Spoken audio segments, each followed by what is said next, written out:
ओम शांति। आज का प्रातः क्लास है 27 जुलाई 1968।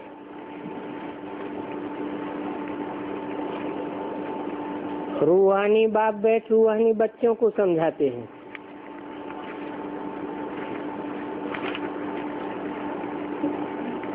और कोई है नहीं रूहानी बाप जो रूहानी बच्चों के प्रति समझाएं, क्योंकि रूहानी बाप की रूहानी सृष्टि तो यही है। कौन सी? जिनको बाप बैठ समझाते हैं। और बाप को भी समझाने के लिए यहाँ आना पड़ता है, क्योंकि मूल वतन में तो नहीं समझाया जाता।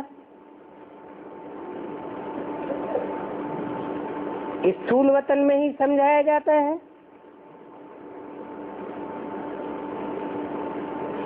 बाप जानते हैं कि बच्चे सभी पतित हैं। पतित होने के कारण कोई काम के नहीं रहे हैं।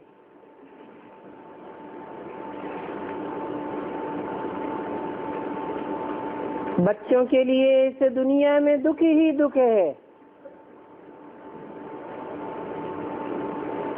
और बाप ने समझाया है, अभी तुम विषय सागर में पड़े हो।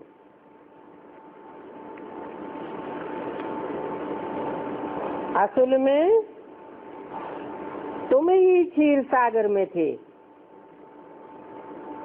कौन? जिन रूहानी बच्चों को बाप बैठ समझाते हैं।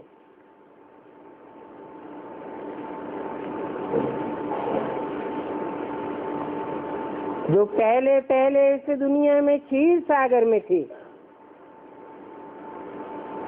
विष्णुपुरी को क्षीर सागर कहा जाता है।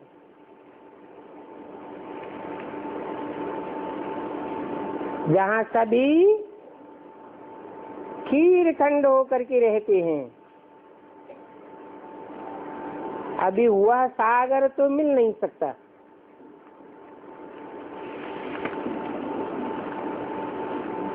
तो उन्होंने वहाँ तालाब बनाए दिए हैं।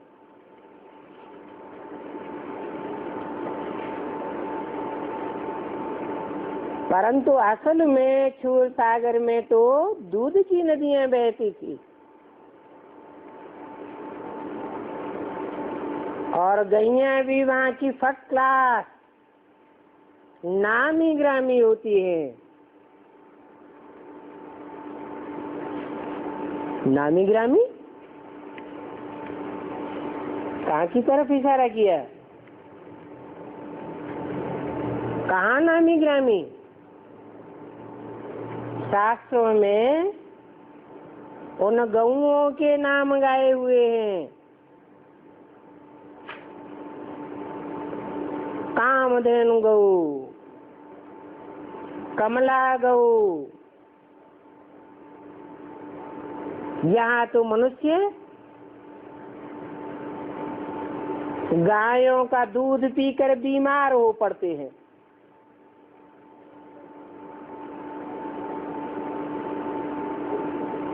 क्योंकि गैया ही बीमार हो जाती हैं। वहाँ तो गैया आदि का बीमार नहीं पड़ती, फर्स्ट क्लास होती है।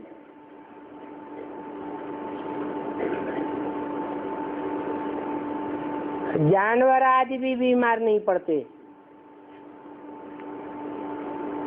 तो यहाँ और वहाँ में रात दिन का फर्क है। यहाँ है विषय सागर और वहाँ होता है क्षीर सागर। ये बात बाप ही आकर के बतलाते हैं कि ये विषय सागर कैसे है।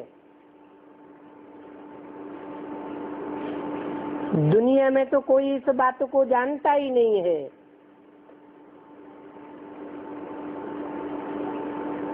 कि वहाँ उस नई दुनिया में जिसे क्षीर सागर कहा जाता है, वहाँ अव्यभिचारी वृत्ति होती है, और यहाँ तो व्यभिचारी वृत्ति होने से गंध ही गंध लगा पड़ा है। अभी तो बाप आए हैं, पुरुषोत्तम संगम युग है, बाप आए हैं सभी को वापस ले जाने के लिए।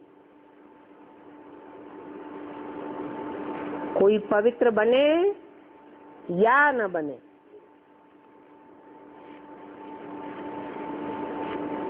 बाप कहते हैं जो भी बच्चे हैं सभी, कोई अल्लाह को, कोई गॉड को, कोई भगवान को, कोई क्या कह करके पुकारते हैं, क्योंकि मेरे नाम तो बहुत रख दिए हैं। अच्छा बुरा जो नाम आया तो रख दिए। तमो प्रधान बुद्धि बने हैं तो नाम भी तमो प्रधान रखते गए। अभी तो तुम बच्चे समझते हो कि बाबा आया हुआ है, परंतु दुनिया तो ये बात समझ नहीं सकती है, और समझेंगे भी वही जिन्होंने 5000 वर्ष पहले समझा है। इसलिए गायन है, कोटों में कोई समझने का पुरुषार्थ करते हैं, और पुरुषार्थ करने वाले कोटों में कोई मुझे प्राप्त करते हैं। मैं जो हूँ, जैसा हूँ, जिस रूप में पार्ट बजाता हूँ, बच्चों को क्या क्या सिखाता हूँ, वो तो तुम बच्चे ही जानते हो, और कोई सिखावनी को समझ ही नहीं सकता। ये भी तुम जानते हो कि हम कोई साकार में नहीं पढ़ते हैं, पढ़ाने वाला भी साकार नहीं है, पढ़ाने वाला भी निराकार है, पढ़ने वाली आत्माएं भी निराकार हैं। तो ये सुन करके मनुष्य तो जरूर मुझेंगे कि निराकार तो ऊपर में रहते हैं,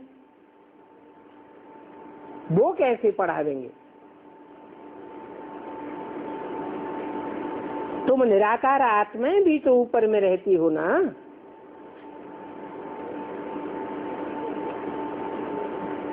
फिर इस भ्रकुटी तख्त में आकर निवास करती हो, ये अविनाशी तख्त है।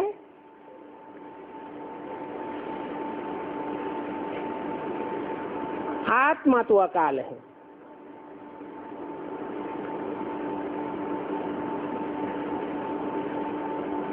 परंतु जिस तख्त पर निवास करती है,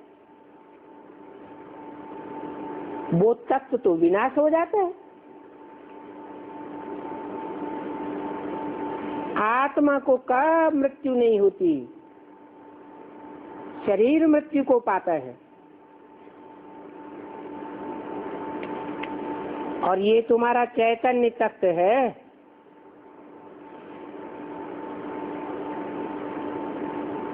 अमृतसर में अकाल तत्व है,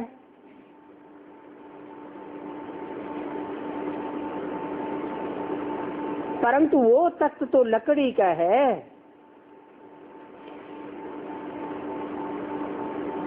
उन्होंने लकड़ी का बनाई दिया है। उन विचारों को पता ही नहीं है कि अकाल तो आत्मा है, जिस आत्मा को काल खाता ही नहीं। अकाल शरीर को खाता है। अकाल मूर्त आत्मा एक शरीर छोड़ करके दूसरा शरीर लेती है।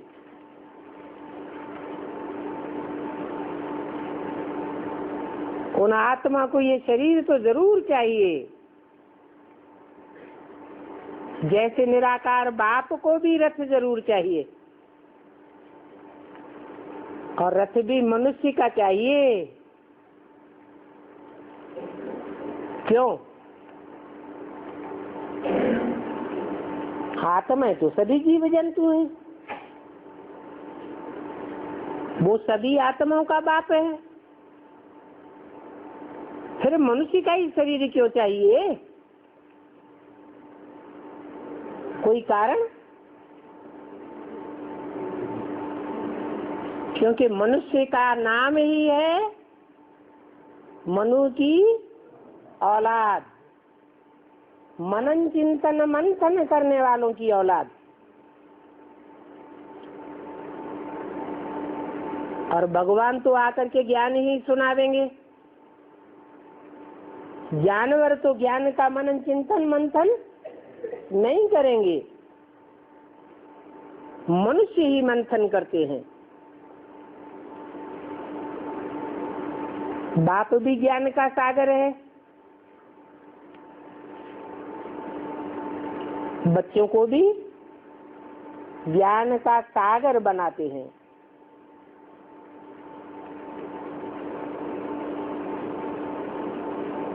बाप है ज्ञानेश्वर। अभी तो देखो ज्ञानेश्वर बहुतों के नाम रख दिए हैं, अर्थ तो समझते नहीं है कि ज्ञान तो एक ही बाप में होता है, वो बाप ही ज्ञानेश्वर है। अज्ञान अर्थात भक्ति, भक्ति अनेकों से आती है, ज्ञान एक से आता है, तो ज्ञानेश्वर भी एक ही होगा।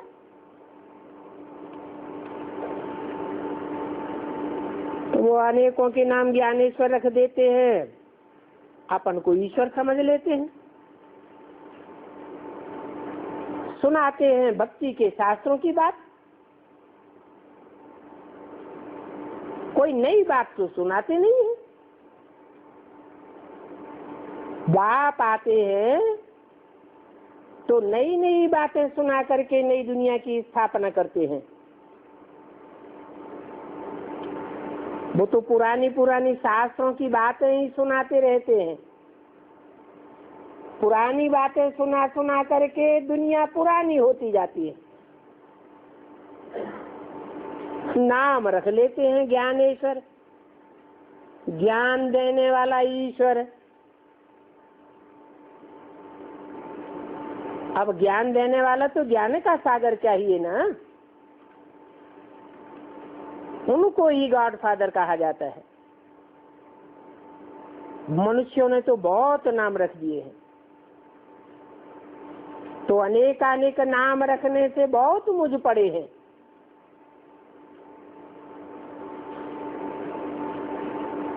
मुझते हैं तो फिर सोचते हैं आखिर भगवान है कौन, क्योंकि यहाँ तो ढेर के ढेर भगवान हो गए। कोई पत्थर बुद्धि को भी भगवान कह देते हैं। जब बहुत दुखी हो जाते हैं, बहुत ग्लानि हो जाती है, तब बाप आते हैं। बाप को कहा भी जाता है गरीब निवाज। आखिरी वह दिन आता है जब गरीब निवाज बाप आते हैं। बच्चे भी समझते हैं कि बाप आकर ही स्वर्ग की स्थापना करते हैं।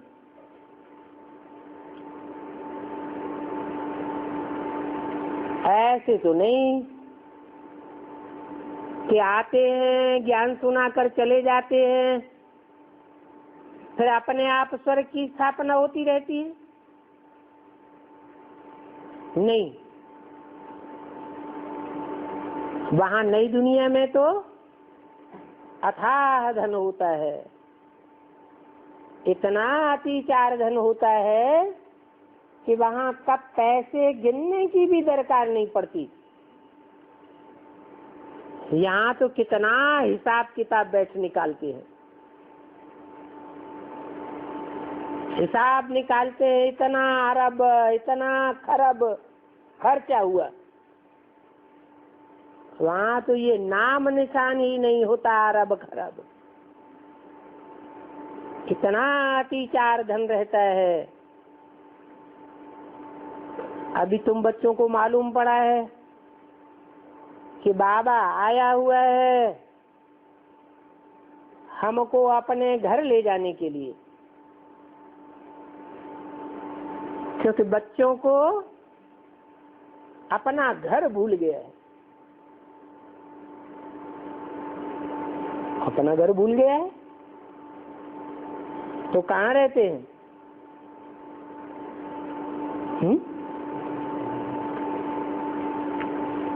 अरे पराया घर है ना, ये किसका घर है? ये रावण का घर है, राम का घर भी नहीं कहेंगे, इसे राम राज्य नहीं कहेंगे, रावण राज्य है। नाम ही देते हैं तीन, शांति धाम, सुखधाम और दुखधाम। तो ये दुखधाम तुम बच्चों का घर नहीं है,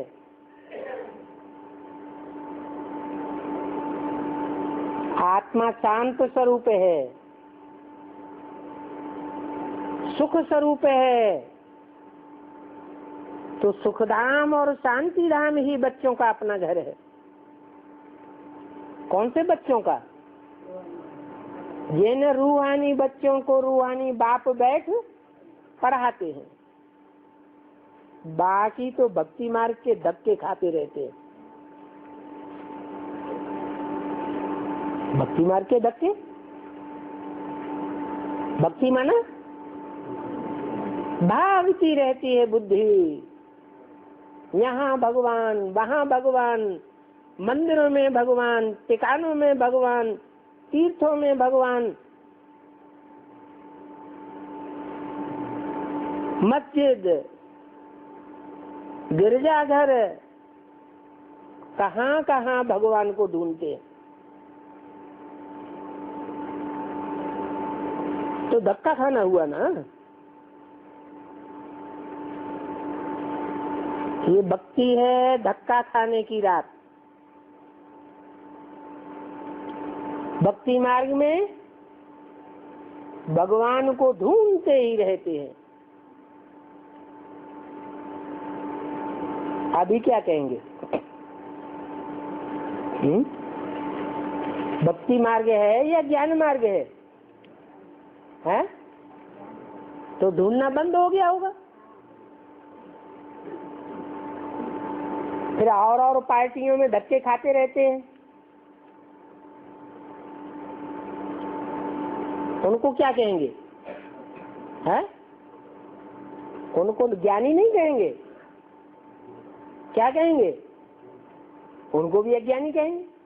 अच्छा, यहाँ बैठे हुओं में कोई को क्षण भर के लिए अनिश्चय आता है, बुद्धि डोल जाती है, तो क्या कहेंगे उस समय? उस समय उनको भी अज्ञानी कहेंगे। तो भक्ति मार्ग में भगवान को ढूंढते रहते हैं। बुद्धि को ठिकाना पक्का मिलता ही नहीं, परंतु ढूंढने से तो भगवान कोई को मिलता ही नहीं है। भगवान अपने आप मिलता है या ढूंढने से मिलता है? यही जानो ते ही देव जनाई। भगवान ढूंढने से नहीं मिलता, भगवान का परिचय भगवान बाप आकर के खुद ही देते हैं। वो भक्त तो समझते हैं वेद शास्त्र आदि पढ़ने से भगवान मिलता है।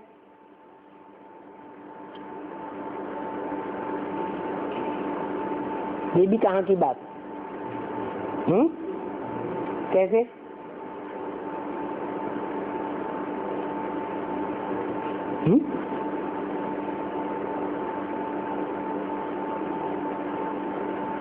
यहाँ वेद शास्त्र आदि कौन से हैं ब्राह्मणों की दुनिया में?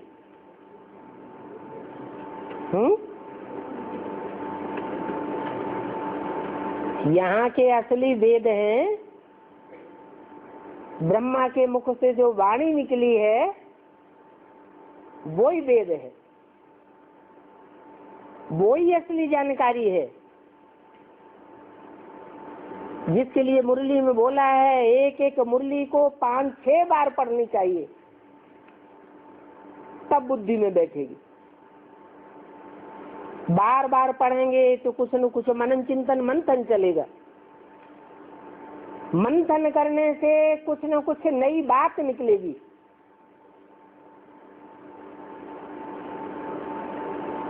जो नई बात निकलती है वो ही ज्ञान कहा जाता है।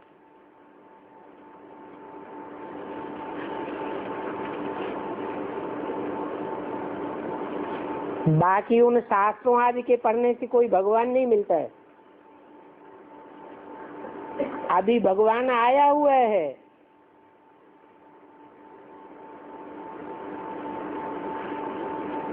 आते हैं तो ब्रह्मा के मुख से वेदवाणी सुनाते हैं,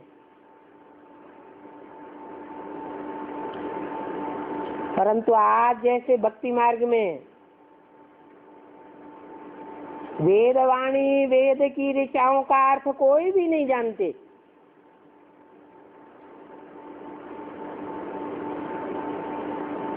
ऐसे ही ब्राह्मणों की दुनिया में भी ये शूटिंग होती है कि ब्रह्मा के मुख से जब भगवान वेदवाणी सुनाते हैं तो उसका गुह्यार्थ कोई के पल्ले नहीं पड़ता।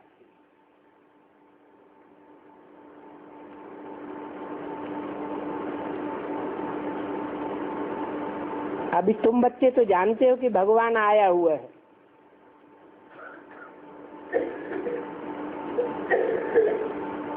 वो भक्त क्या समझते हैं? भगवान बहुत वर्ष पहले, लाखों वर्ष पहले कभी आया हुआ था, आकर के रास्ता बताया। वो रास्ता शास्त्रों में दिया हुआ है। उनकी बुद्धि में नहीं है कि भगवान अभी आया हुआ है, तुम्हारी बुद्धि में है। ये बात तुम बच्चे समझते हो।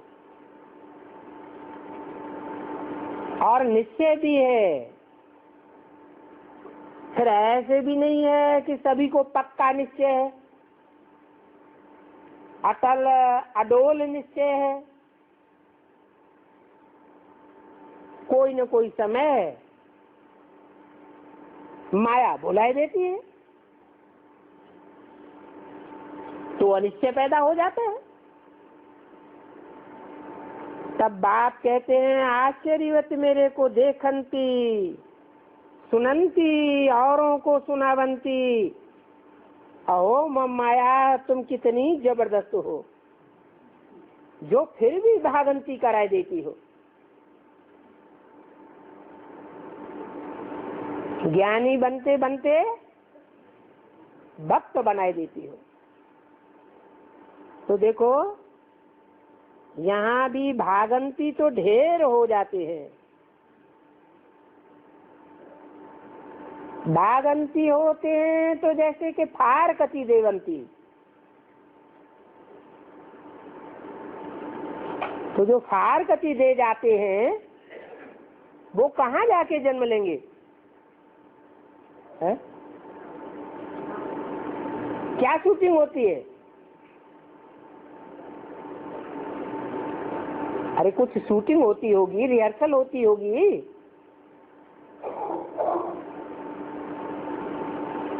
जैसे वहाँ भक्ति मार्ग में इस्लामी, बौद्धिक, क्रिश्चियन आदि बन पड़ते हैं और धर्मों में कन्वर्ट हो जाते हैं, तो वो शूटिंग यहाँ भी होती है।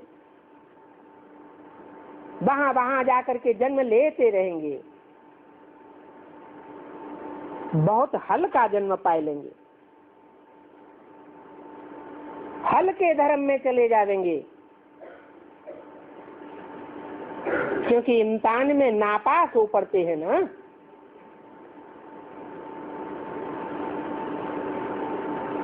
तुम जानते हो, ये तो है मनुष्य से देवता बनने का इम्तिहान। इस इम्तिहान में सभी पास नहीं होते हैं। बाप ऐसे तो नहीं कहते हैं कि सभी नारायण बन जाएंगे या नारायण जैसे बन जाएंगे। कहते हैं क्या है? पढ़ाई तो है नर से नारायण, नारी से लक्ष्मी बनने की। फिर क्या जो पढ़ाई पढ़ते हैं वो सब पढ़ाई में पास हो जाते हैं क्या? नहीं। 27 जुलाई 68 की वाणी का दूसरा पेज। हाँ, जो बहुत पुरुषार्थ करेंगे वो नर से नारायण और नारी से लक्ष्मी बन जाएंगे।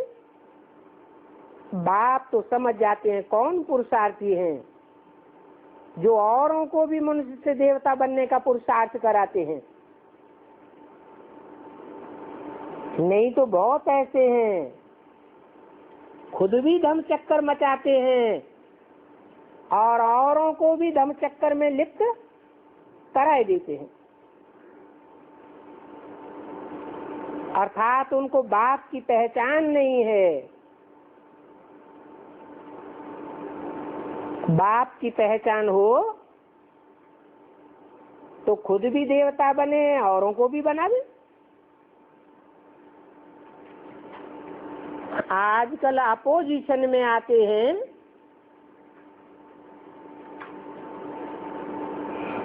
तो मनुष्य देखो कितनों को भगवान कहते रहते हैं।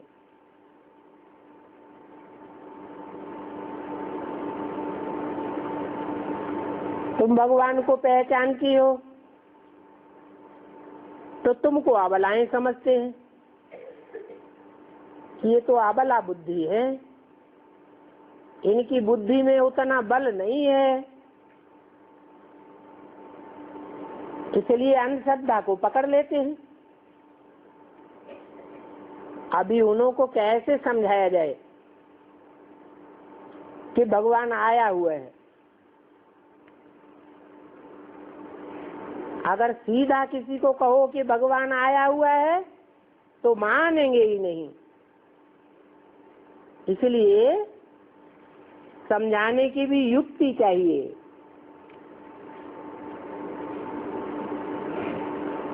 वो तो कहेंगे कि भगवान सर्वव्यापी है। जब सर्वव्यापी है तो आने की तो बात ही नहीं, कैसे आवेंगे? ऐसे तो बहुत कहते हैं कि भगवान आया हुआ है, हमारा गुरु भगवान है। तो तुम बच्चों को ऐसे कब किसी को नहीं कहना चाहिए क्या कि भगवान आया हुआ है? ऐसे कहेंगे तो तुम्हारी हंसी उड़ा देंगे। उनको समझाना है कि दो बेहद के बाप हैं।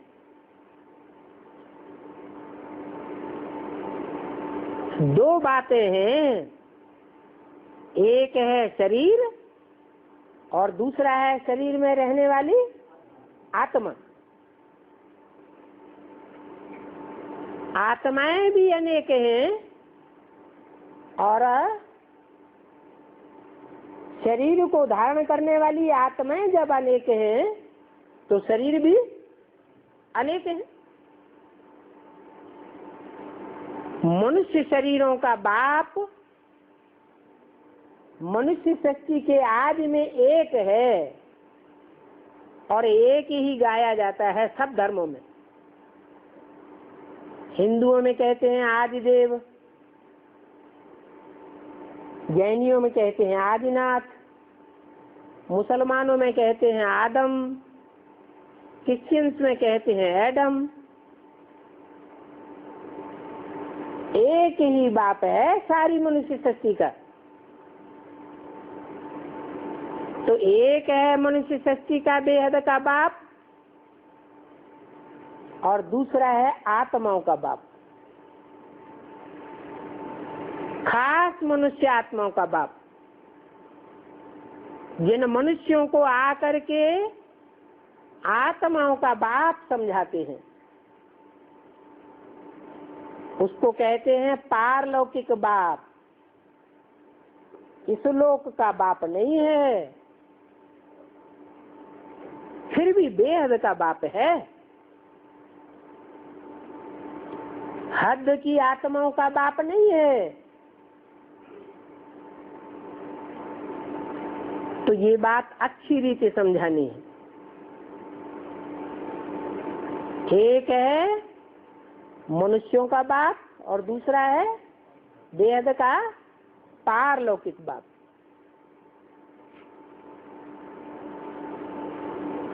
लौकिक बाप हद की दुनिया में होता है। 84 जन्मों के 84 बाप होते हैं।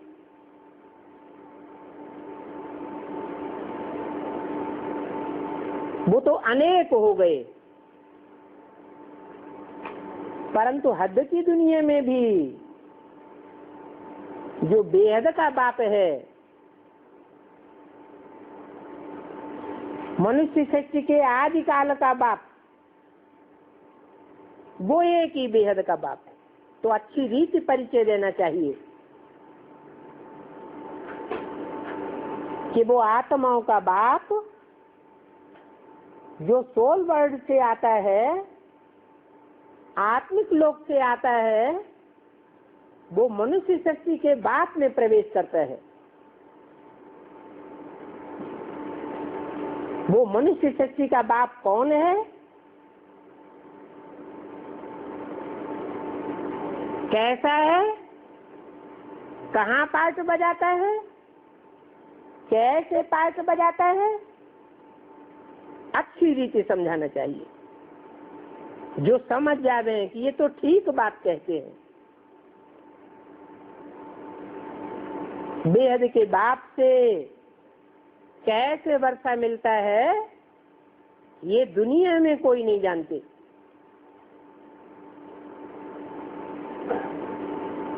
बेहद का बाप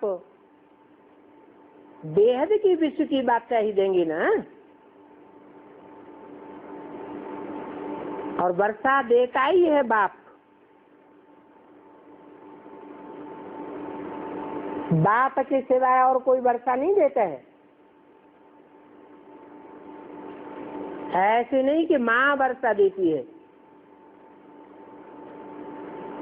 नहीं तो ब्राह्मणों की दुनिया में भी बहुत से ऐसे ब्राह्मण हैं जो समझते हैं कि ब्रह्मा से ही वर्षा मिलता है। समझे बैठे हैं कि हमको जोनल इंचार्जशिप दे गया, हमको सेंटर का इंचार्ज बनाया गया, हमको बड़ी महलमानी अटारियां कारें दे गया। नहीं, ये तो हद की बातें हो गई। बेहद का बाप जन्म जन्मांतर की बात चाहिए देता है, और वो देने वाला आत्माओं का बाप है, शरीर का बाप नहीं है। ऐसे नहीं कि शरीर की परवरिश करते हैं। काहे की परवरिश करते हैं? आत्माओं की ज्ञान से परवरिश करते हैं। तुम सिद्ध करके बताते हो। हद के लौकिक बाप से हद का वर्षा और पारलौकिक बेहद के बाप से बेहद का वर्षा, अर्थात वो पारलौकिक बेहद का बाप नई दुनिया बनाते हैं,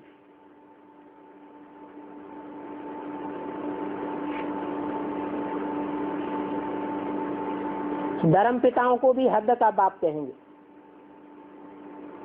बल क्राइस्ट 150-200 करोड़ क्रिश्चियन से भी ज्यादा का बाप है। वो क्रिश्चियंस उसे अपना धर्म पिता मानते हैं, परंतु फिर भी हद में बंधा हुआ है। ये तो बेहद का बाप है, सारी मनुष्य सृष्टि का ही नहीं, जो भी जीव जंतु कीट पशु पक्षी पतंगे हैं, सबकी आत्माओं का बाप है। हद नहीं है, बेहद में है। तो बेहद का बाप बेहद की नई दुनिया का वर्षा आ करके देते हैं।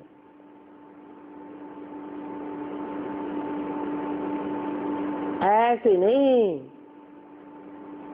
कि ज्ञान सुना देते हैं और ज्ञान सुनाने मात्र से ही वर्षा मिल जाता है।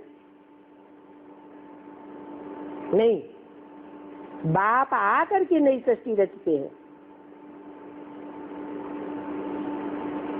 वो नई सृष्टि का रचने वाला रचयिता बाप है।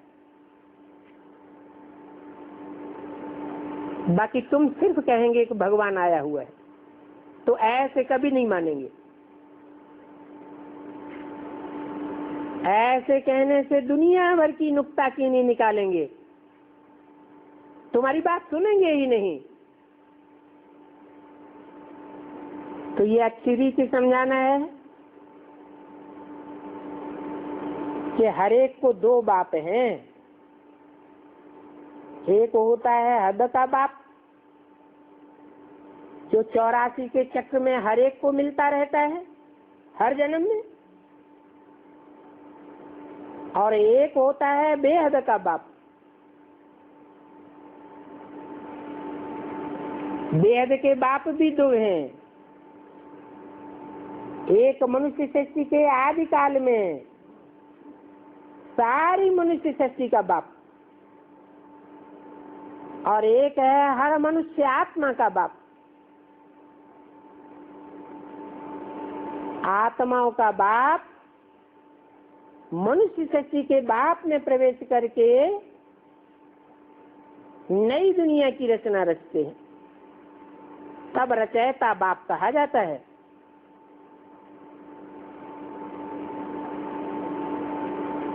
लौकिक बाप के होते हुए भी उस पारलौकिक बाप को सब पुकारते हैं।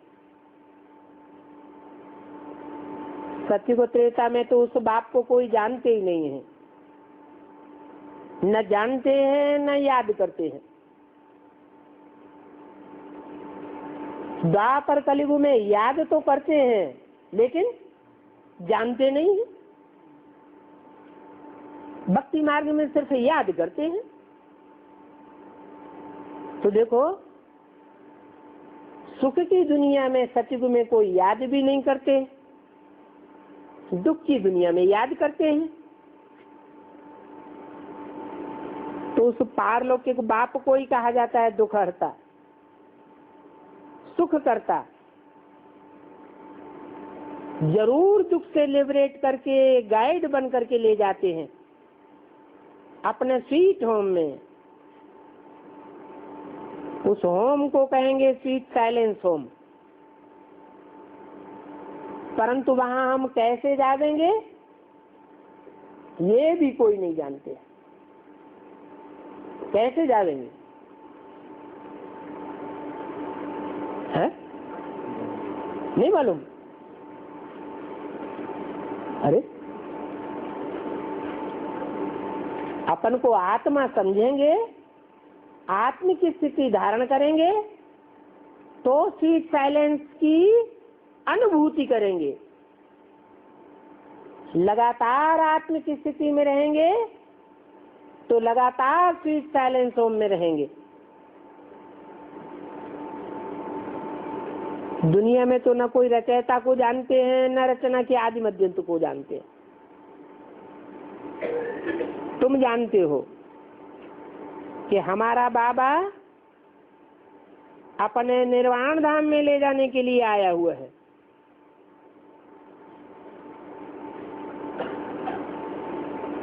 तो जहाँ जाना है वहाँ की स्टेज हमको अभी बनानी है। वाणी से परे की स्टेज में जाना है। ऐसी वाणी से परे की स्टेज में जावे कि कोई कितना भी विरोधी बातें बोलता रहे, ग्लानि करता रहे, परंतु हम अपनी मस्ती में मस्त रहे, एक कान से सुने और दूसरे कान से निकालते रहे। वाणी का हमारे ऊपर कोई असर न पड़े। Hear no evil. अगर कोई ने इविल बोला भी तो अपने मुंह से टाक नो इविल, उसका कोई प्रत्युत्तर नहीं देना है। सी नो इविल। आत्म की स्थिति में स्थित रहेंगे तो हल्के फुल्के बने रहेंगे। किसी की बातों का कोई असर नहीं होगा, प्रभाव नहीं पड़ेगा, प्रभावित नहीं होंगे। नहीं तो कोई की बातों से अगर प्रभावित हो जाते हैं तो जैसे कि हम उसकी प्रजा बन जाते हैं। हम तो भगवान के घर के बच्चे हैं। बच्चे माने प्रजा, तो हम भगवान की प्रजा बनेंगे या मनुष्यों की प्रजा बनेंगे? आत्म की स्थिति में सदैव रहना चाहिए, क्योंकि बाप सभी आत्माओं को ले जाएंगे।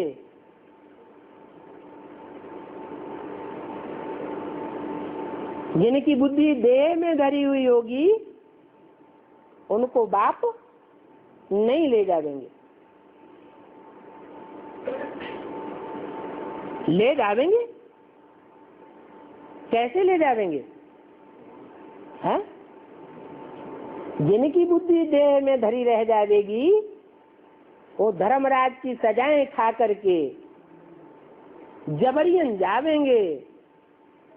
बाप उनको खुशी खुशी नहीं ले जाएंगे। हाँ, एक भी आत्मा को छोड़ेंगे नहीं।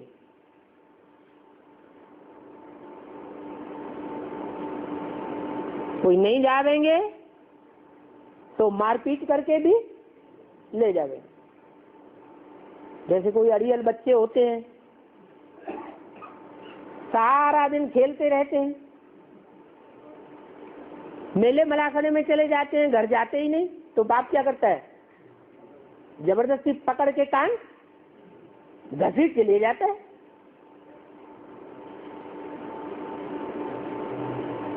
वो तो है आत्माओं का घर, और यहाँ तो होता है शरीर का घर।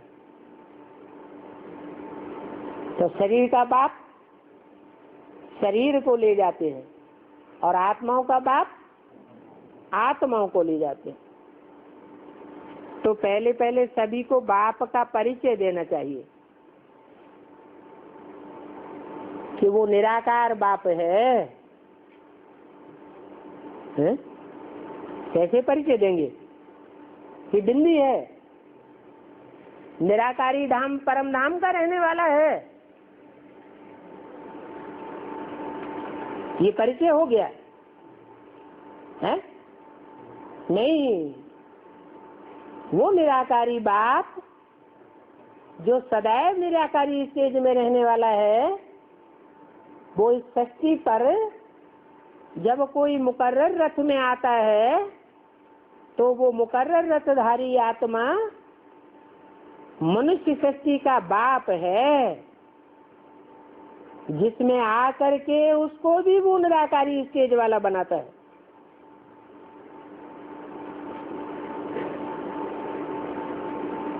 और उस स्वरूप के द्वारा ईश्वर कहा जाता है।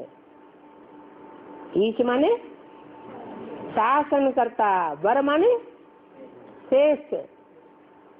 और जो शासन करने वाले शासक हुए हैं दुनिया में,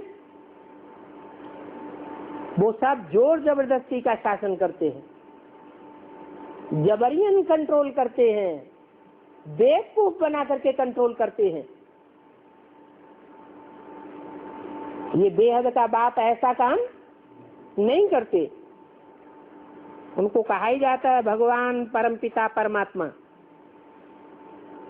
उसमें भी परमपिता अक्षर राइट है। क्यों परमात्मा अक्षर राइट क्यों नहीं है? क्योंकि परमात्मा जब कहेंगे तो पार्ट बजाने वाली आत्माओं के बीच में जो परम पार्टधारी है, हीरो पार्टधारी, वो साबित होगा। और शिव बाप न हीरो बनता है न हीरोइन बनता है। वो तो अकेला है, वो प्रवृत्ति में होता ही नहीं है। उसको सिर्फ गॉड फादर कहेंगे, उसके साथ गॉड मदर होती नहीं है। हाँ, भगवान बाप आते हैं तो भगवान भगवती बना कर जाते हैं।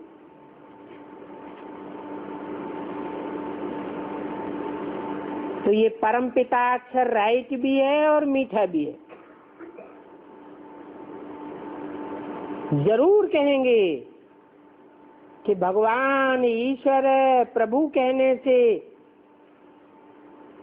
सुख शांति के वर्षे की खुशबू नहीं आती है। तुम परमपिता परमात्मा को याद करते हो तो तुमको सुख शांति का वर्षा मिलता है। ये भी समझाया है कि सतयुग है सुखधाम और कलयुग है दुखधाम। स्वर्ग को शांति धाम नहीं कहेंगे। क्यों क्यों नहीं कहेंगे? स्वर्ग में शांति नहीं होती है क्या? अशांति होती है? फिर शांति धाम क्यों नहीं कहेंगे? वहाँ आत्माएं आत्म की स्थिति में नहीं रहती स्वर्ग में है? आत्म की स्थिति में तो वहाँ भी होती है। तो शांति धाम क्यों नहीं कहेंगे? शांति धाम इसलिए नहीं कहेंगे कि वहाँ आत्माओं को सुख जरूर चाहिए। क्या? शांति धाम में आत्माएं आत्म की स्थिति में रहती हैं, उनको सुख की भी दरकार नहीं। सुख भोगेंगे तो नीचे जरूर गिरेंगे, कुछ न कुछ नीचे गिरेंगे या नहीं? आत्मा कुछ न कुछ शक्तिहीन बनती है सुख भोगने से। और शांति धाम में, शांति धाम में जब से आत्माएं पहुंचती हैं और जब तक उतरती हैं उनकी शक्ति क्षीण नहीं होती। तो ये बिल्कुल पक्का कर देना चाहिए। ये गुरु गोसाई आदि शास्त्र तो बहुत पढ़े हैं, वो शास्त्र आदि सभी हैं भक्ति मार्ग की चीजें, गिरने और गिराने की चीजें। ऐसे और कोई भी दुनिया में नहीं कहेगा कि गीता पढ़ते पढ़ते तुम उतरते आए हो। लेकिन सच्चाई क्या है? 2500 वर्ष से गीता पढ़ते पढ़ते मेंटलिटी मनुष्य की नीचे गिरती आई है, विकारी वृत्तियां बढ़ती गई हैं या घटती गई हैं? बढ़ती गई है। तो नीचे गिरते आए हैं वस्तुतः या ऊपर उठे हैं? नीचे गिरते आए हैं, परंतु कहता ऐसे कोई भी नहीं है। इससे साबित होता है कि सब झूठ बोलते हैं या सच्चा बोलते हैं? सब झूठ बोलते हैं। सभी कहेंगे ये तो हमको ऐसे समझाते हैं जैसे शास्त्रों की निंदा करने वाले हैं, यही कहेंगे। बाप भी कहते हैं तुम बच्चों को उन वेद शास्त्र आदि से कुछ भी प्राप्ति नहीं होती है। ऐसे तो गीता में भी लिखा हुआ है। अर्जुन से भगवान ने कहा क्या, हे अर्जुन तू ये जो वेद शास्त्र आदि पढ़ा है उन सबको भूल जा, अपने को कोरा कागज बना दे। क्यों कहा है? मेरी बात सुन और सब बातों को भूल जा। क्यों कहा ऐसा? उन शास्त्रों में अनेक मनुष्य गुरुओं की सुनाई हुई अनेक प्रकार की बातें हैं, जिनको सुनने से पढ़ने से मति भ्रम पैदा होता है। इसलिए तो उन बातों को भूल जा, सिर्फ मेरी बात सुन। मैं श्रेष्ठ से श्रेष्ठ हूँ। श्रेष्ठ से श्रेष्ठ की मत को श्रीमत कहा जाता है, इसलिए उस शास्त्र का नाम पड़ा है श्रीमद् भगवत गीता। तो एक ही बात सुननी चाहिए, माननी चाहिए, उस बात पर चलना चाहिए, या अनेकों की बात सुननी माननी चाहिए?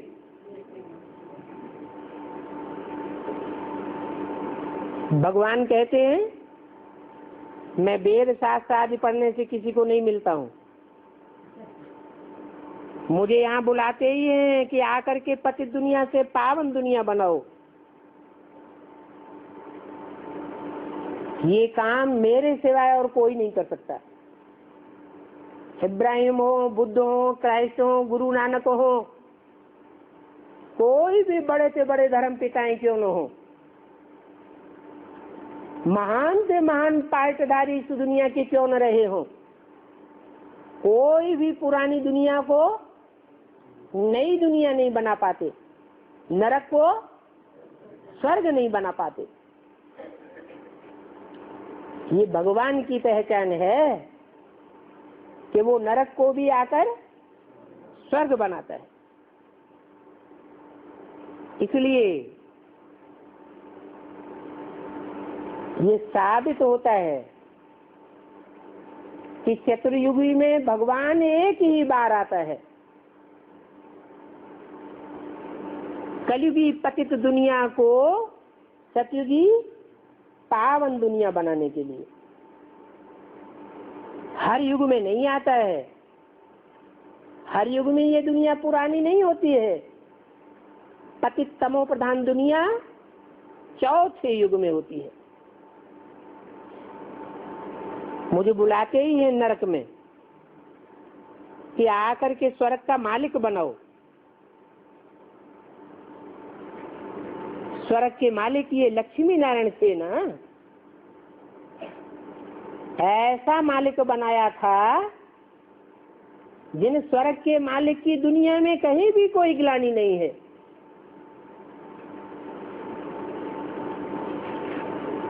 भगवान आवेगा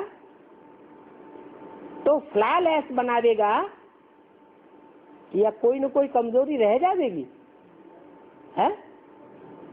भगवान तो बिल्कुल निर्दाग बेदाग बनावेगा।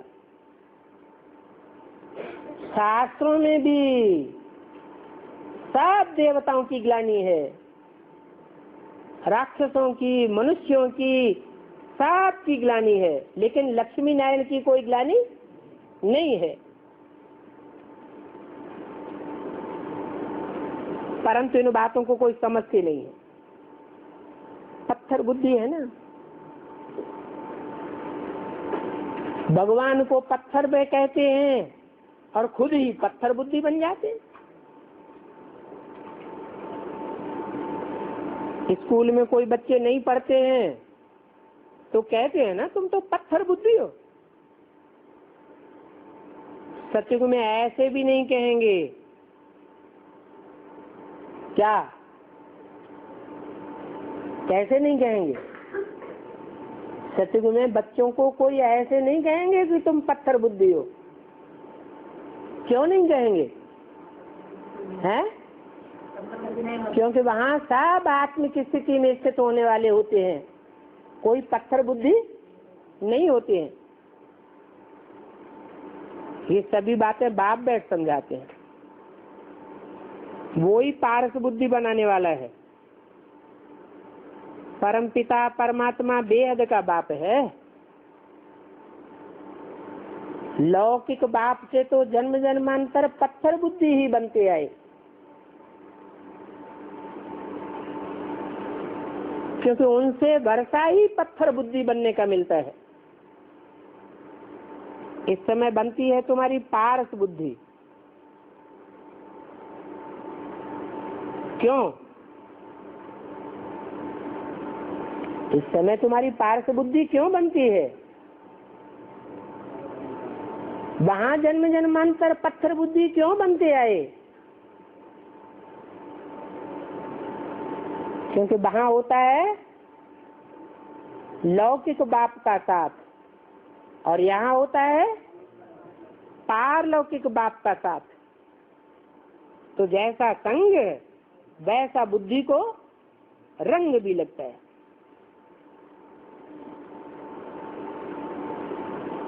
फिर सत्युग में भी तुम जावेंगे तो भी तुम्हारी बुद्धि में जन्म बाई जन्म कुछ न कुछ फर्क पड़ेगा या नहीं है? पड़ेगा। बुद्धि में कुछ न कुछ फर्क पड़ता जाएगा। 1250 वर्ष में 2 कलाएं कम हो जाएंगी। तो देखो कितना फर्क पड़ जाता है। पहले युग में ही सेकंड बाई सेकंड 1250 वर्ष में भी सतयुग में भी कलाएं कम होती जाती हैं। 27 जुलाई 68 की वाणी का 3रा पेज।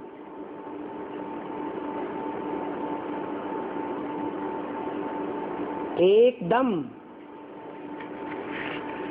तुम्हारा परफेक्ट जन्म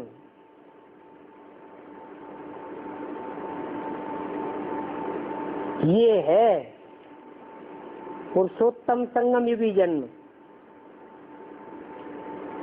इस समय की तुम्हारी जीवन सर्वोत्तम जीवन है, जबकि तुम बाप के समान ज्ञान के सागर बनते हो, सुख के सागर बनते हो और शांति के सागर बन जाते हो।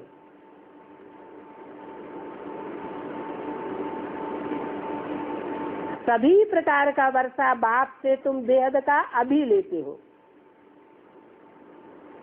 और ये वर्षा देने के लिए बाप ही आते हैं। पहले पहले तुम बाप के घर में जाते हो